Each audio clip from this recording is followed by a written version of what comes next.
From WXXI News, I'm Evan Dawson, and this is Connections.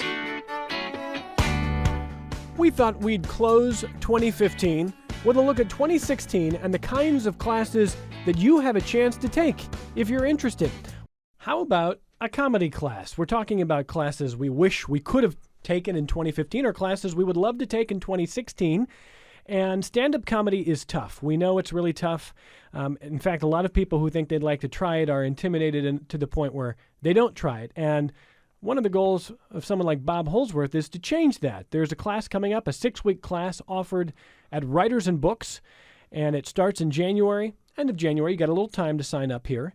And it is still open for signups. And Bob's here. Stand-up comedy. You weren't always a stand-up comedian. You weren't born a stand-up comedian. I was not born a stand-up comedian. I was probably born loving stand-up comedy, but I didn't really try it till about the age of 41. About the age of 41? Yeah, I was a late bloomer. And what brought you to it? You get to a point, I think, in your life where you get so busy, as a parent, you have kids, and it starts to consume you and your job.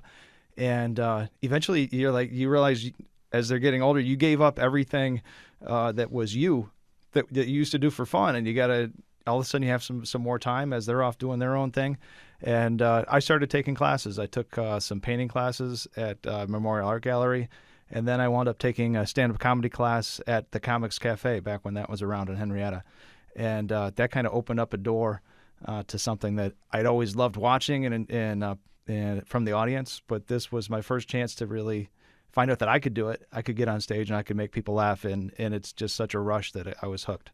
Now, for someone like you, does it matter if people come into your class with different preferences and styles? Some people will like a Jim Gaffigan, and some people will like a Louis C.K., and some people will like a Sam Kinison.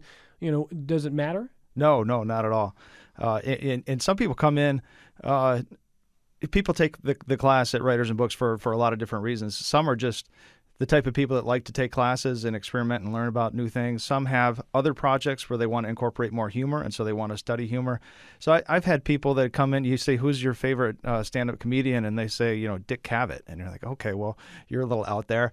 But everybody has a sense of humor, and no matter who it is that you like or who you would like to emulate, it still is. It's got to come from inside, and it's got to be you, or it's not going to be honest. It's not going to be funny. So that's one of the lessons. It's got to be honest. Got to be authentic to you.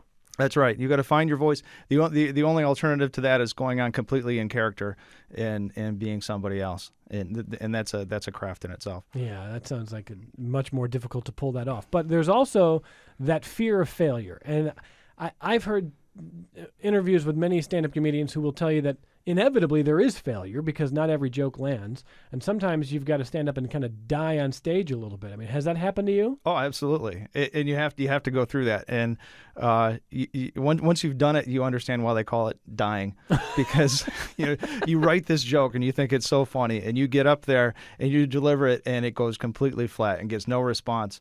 And you tighten up inside, and you start to flush a little bit, and you get nervous, and you start to pace back and forth. This is what happens when you're starting out anyway. And then usually by the time you've done it for a few years, you do that, and you just kind of laugh, or you make a joke about how horrible it was, and you try to make it better next time. What don't you want to do when you're dying on stage? You don't want to show how nervous you are. You want to just kind of project confidence even if you don't feel it. And because that makes the audience feel better and more likely to laugh. The last thing you want is for the audience to feel bad for you or be nervous about what you're going to say next. Do you recall the first time you really killed it on stage, that you really had the audience going and you had no idea that you really could do that, and you did it? Yeah, it was kind of interesting for me. I took the class and I loved it. And then I tried a few open mics, and I was so wrapped up in my head about making sure that it was something that I could do in front of my kids, in front of my family, in front of my coworkers, and what other people were going to think about it. I got so uptight and wrapped around it that I wasn't just relaxed in being me, and I didn't do very well. And I took a couple of months off, and then I went back just to watch, and I was like, I gotta try this again. And I backed off completely, and on all the pressure that I was putting on myself. And I kind of got back to that guy that I am when I'm hanging out with my friends, having a beer, having lunch, and we're just making each other laugh. And I kind of just wrote for me.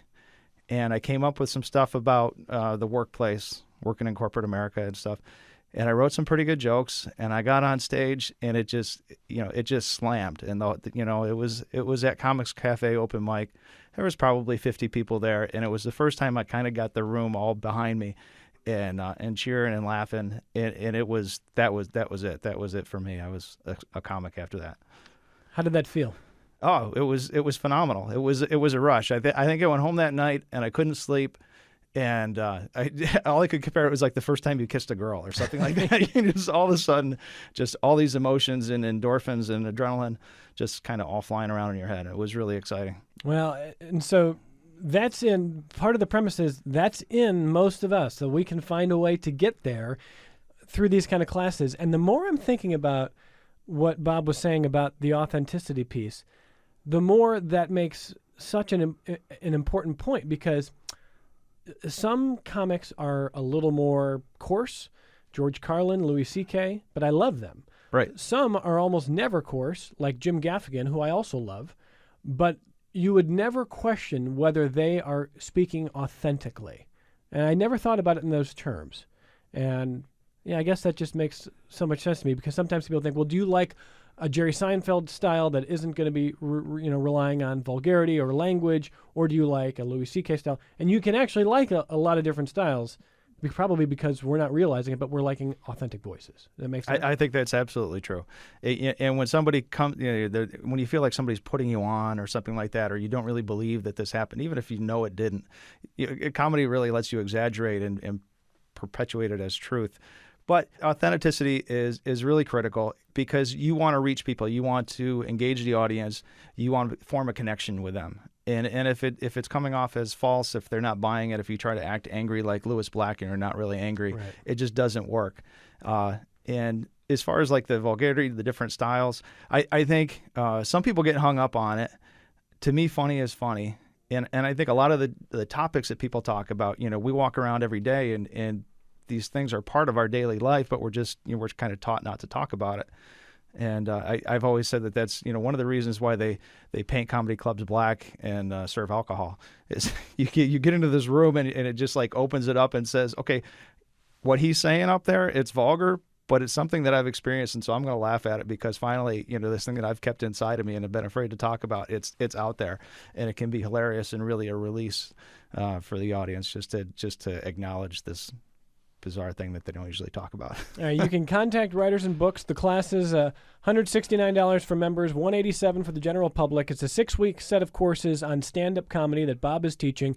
And you can't tell us everything about every week in every class, but kind of give us, before we let you go, just a general framework of what the 6 weeks will be like.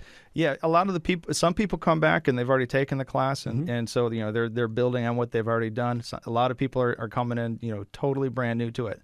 So the first week is obviously going to be a lot of instruction, and in trying to talk about what is a joke, how do you write a joke, where are the jokes in your life, how can you find them, how can you look at your life and all those things that you were amused by and turn them into something that's going to make somebody laugh.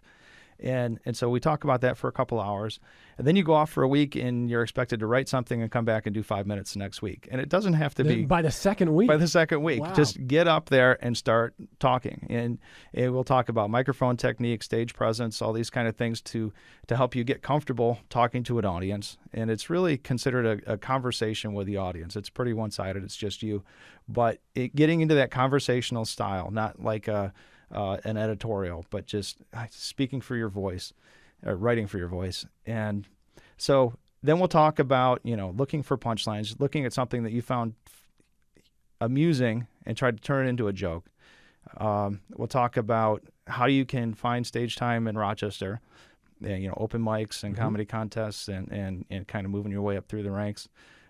We'll talk about, sometimes usually we'll get into something to talk about vulgarity and what is considered acceptable and what's not, and how to read a room and how to know when it's appropriate. A lot of different topics like that. Most of the sessions we'll do some instruction at the beginning, and then we'll get people up on stage. They'll do 5 minutes.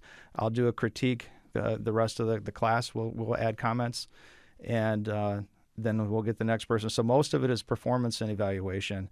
And then through that discussion, there's a lot of learning to be done. And there's a lot of growth through the evaluation. You learn from being evaluated, but you also, by listening to the comments on other people, it can be relevant to you. And so we go through that for about 4 weeks. And then week number 6 is our graduation show. So we have a nice space at Writers and Books. It's got a stage. It's got, auditorium style seating for about, 40 or 50. And people bring family and friends, and we fill it up. And it's a really brief class and a real immersion, but I've been amazed at some of the graduation shows that we've done there and how good they've been and how much fun we've had. And it's that opportunity in a safe place for people to get up with a supportive audience and get that first rush of what it feels like to do stand-up comedy. It's fun, huh? It's a blast. It's a wonderful thing. I got out to an open mic last night, and I always challenge myself to do different things, and sometimes, with the day-to-day pressures, I don't feel like I had enough time to prepare, and then you start to fret, and you wonder, why do I sign myself up for all these things? Why do I put so much pressure on myself? And then you get up on stage, and you make people laugh, and you get that ruch again, and you're like, yeah, I got to do this again next week. Bob's teaching the class. It starts towards the end of January at Writers and Books, WAB.org. You can find more information online there. Have fun with it, and thanks for telling us all about it. Thanks a lot, Evan. And that's our program on the classes you wish you could take in 2016, and you still can take. Plenty of time to sign up. A lot of great educational opportunities in our community. We just scratched the surface today. That was just sort of a snapshot of the offerings that are out there. Thanks to the guests who are helping out with that today, and thanks to Valerie LaBanca, our engineer, who's done a wonderful job all throughout 2015. Thanks to Connections producer Megan Mack. Great to have her on board as we head into 2016. And thanks to you for listening. Happy New Year. I'm Evan Dawson, and we will talk to you Monday on member-supported public radio.